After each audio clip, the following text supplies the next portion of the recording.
Ukraine hosted top international diplomats for an OSCE security group summit in Kiev on Thursday. The meeting is overshadowed by 2 weeks of protests after Ukraine's rejection of an EU trade deal.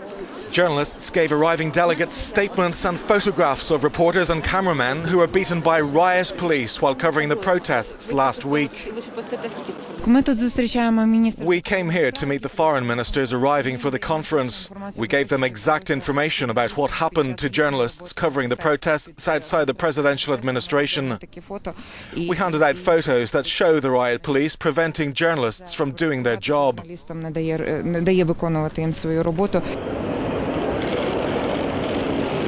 Many leaders are concerned about reports of journalists and members of the media being assaulted and targeted by security forces. I decided to write to Chair in Office of the OSCE and the Foreign Minister of Ukraine, Leonid Kozhara, in order to ask for swift movements in relation to these attacks that I find of great concern.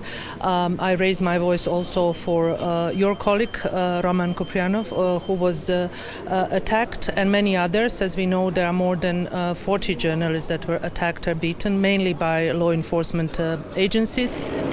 The summit was opened by Prime Minister Mykola Azarov, who said the protests in Ukraine are usual, just like in any European country. He described the situation as a temporary inconvenience that will soon be overcome.